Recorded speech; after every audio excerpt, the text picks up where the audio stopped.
So him speaking in the common tongue of everyone got the message of faith across so that 3,000 could be added to the church that day. That means speaking in tongues didn't do anything for them because they were so confused by it that it did not accomplish anything. So he had to now speak in a regular language that they could understand, and that's when they got the faith to be baptized. Tell me something is not wrong with the confusion of that outpouring of the Holy Ghost on the day of Pentecost. Shalom again, it's Yalak, another lesson in the New Testament is Fake series. It's May 1, 2017. My lesson here entitled Confusion of Tongues. And you might think of Tower of Babel right away, but that's not actually what I'm talking about. I'm talking about the day of Pentecost and what Paul has to say about it here, or at least what he has to say about speaking in tongues. In 1 Corinthians chapter 14, I'll start at verse 18. And I'm linking this to the day of Pentecost. He says here, I thank my God, I speak with tongues more than ye all. Yet in the church I had rather speak 5 words with my understanding, that by my voice I might teach others also, than 10,000 words in an unknown tongue.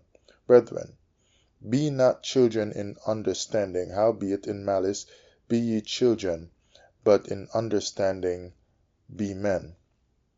All right, let me run down to verse 22. Wherefore, tongues are for a sign, not to them that believe, but to them that believe not. But prophesying serveth not for them that believe not, but for them which believe. So he's saying here in verse 22, tongues is a sign for those that believe not. It's funny that on the day of Pentecost, tongues was a sign that a prophecy was being fulfilled and that the Most High was actually doing something on that day. Yet if tongues are a sign for those that do not believe, why was it a sign right there and a strong outpouring on that day of Pentecost for people who believed? These were the men of Judah, devout men that came from different parts in the Roman Empire to Jerusalem for a holy day, for a feast that they were commanded to keep from Old Testament times. Obviously, if they were not believers, they would not have been there. It cost them something to make that journey. And the first cost is not the monetary cost. The first cost was that of belief. They maintained a belief in their life that let them take the time to make that journey at that time of each year. So it seems out of place to me that the tongues would come as a sign on that day. Now you'll say it's because they don't believe in Jesus. No. Get that Jesus out of your mind, because there is no belief taught in the Old Testament by the God of Israel that Israelites should believe in Jesus. Moses didn't teach you, Jeremiah didn't teach you, Elijah didn't teach you to believe in Jesus or in a Son of God. So to say that they have a problem because they did not believe in Jesus, so they needed tongues as a sign to let them believe, does not make any sense. It is just not fitting. Because whatever is being believed at that time on the day of Pentecost, according to Peter, is linked to prophecies from Old Testament, because he said it's a prophet Joel. So any prophecy linked to Joel that's being fulfilled has to do with Old Testament teachings, and I'm still waiting for someone to show me where the Creator taught people to believe in His Son that would come. Because after all these many videos I've put out in this series, I keep harping on it. No one has been able to topple any of these lessons. So, yeah, I mean, they are not instructed to believe in Jesus. Now, if we go on to verse 23, if therefore the whole church be come together into one place and all speak with tongues, and there come in those that are unlearned or unbelievers, will they not say that ye are mad? And it's no wonder Peter to say these men aren't mad. So here it is that the apostle speaking from the wisdom of the Spirit, and he's saying, don't all be just speaking in tongues like this all crazy all at one time, too many of you. And then he goes down saying that it should be, at the most maybe 2 or 3. Okay, down in verse 27, if any man speak in an unknown tongue, let it be by 2 or at the most by 3, and that by course, and let one interpret. So by course, I guess he means not all at the same time, even those 2 or 3, but one after the other. So take your turn, because it will just sound like a whole, big confusion. So he's speaking and teaching these things by the wisdom of the same Holy Ghost that he got, like they got it on the day of Pentecost.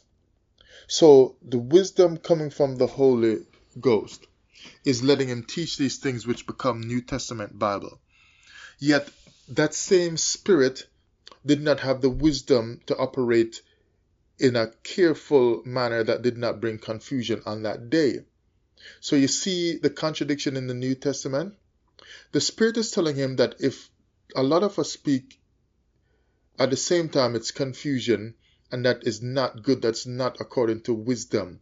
But on that day of Pentecost, a whole lot of people were speaking at the same time, until people actually got confused and said, are these people mad? Are all these that speak Galilean? Until Peter, realizing the confusion that came from the so-called wisdom of God pouring out the Spirit in that kind of confusing manner on that day, had to get up and clear up the matter in a language that they weren't even speaking in tongues. Why didn't he go on speaking in tongues if tongues was necessary for them to believe? But he apparently just spoke in the language that was common to everyone, as if it's no longer necessary to impart wisdom or belief by using those tongues. So we see from Peter speaking in the language that was common to everyone, that in order to get them to believe, because they believed and were baptized, and thousands, I think 3,000 was added to the church that day, I think it said. So him speaking in the common tongue of everyone got the message of faith across, so that 3,000 could be added to the church that day. That means speaking in tongues didn't do anything for them, because they were so confused by it that it did not accomplish anything. So he had to now speak in a regular language that they could understand, and that's when they got the faith to be baptized. Tell me something is not wrong with the confusion of that outpouring of the Holy Ghost on the day of Pentecost. You see? That's why I tell you, you can't take this shit down. This is bad. This shit is bad, God. And so now, the Spirit gave confusion on that day of Pentecost, which kind of reminds me, actually, I'm not going to get into it as I said at the start, but it reminds me of how with the Tower of Babel, they were confused because of many different languages. So now, many different languages come again and brings confusion again. And in order, like at the Tower of Babel, they scattered. In order to save the scattering of these people, because Peter didn't want to lose the audience, then he had to jump in and forget the languages, tongues, and start speaking the one tongue that they all knew. Because he realized the languages weren't working to do anything. It was going to lead to the same Babel scattering experience.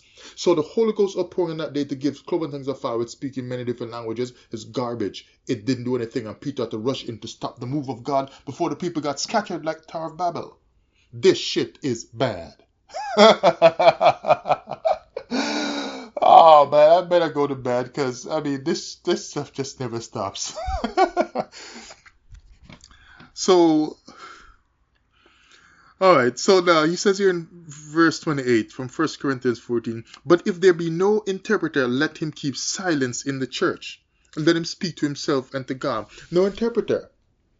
Right? So he's saying there needs to be some order and so on, right? And listen, they're going to tell you all kinds of things about how the New Testament is true, and the strangers were the Israelites, and the world is the world of the Israelites, and all kinds of, like I've said before, horse dead and cow fat. Put some bullshit with that. It's just ridiculous, all this stuff that they're teaching, right? I don't care what your church says and how strong your pastor is and how many years he did in seminary and how many years of study your Hebrew teacher has, your Hebrew camp teacher has. Look, man, this New Testament stuff is fake. I've shown it from different angles in my videos. It is fake. I realized most of us left the Christian church and we just jumped into another religion. We just jumped into another religion. This Hebrew stuff, the way that they teach you from the New Testament, it's just another religion. It's a Christianized religion.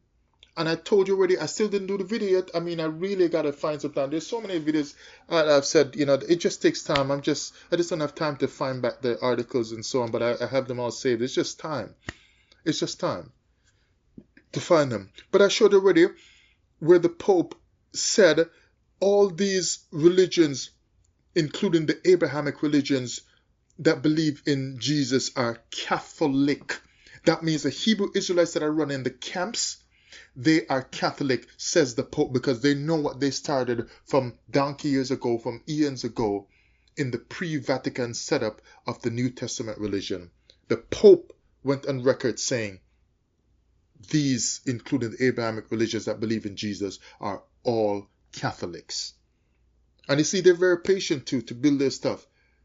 They don't care how much you want to use your own name for your own kind of sect or religion or denomination, whatever. They just got a plan to work you all in. They know it. As long as you believe in Jesus, that's good enough. That's a starting point. That's a common ground for us all. And they got their ways. Now they're working with the different denominations that have broken away over the years, the different groups and so on, that have broken away, even from the Council of Trent, 1500s. They've been working steadily for hundreds of years, now over 500 years, to bring back all these different Christian groups that believe in Jesus that have splintered, and the Abrahamic groups as well. They all believe in Jesus, and they are all Catholic. So now you got Catholic Hebrew Israelites. Goodbye.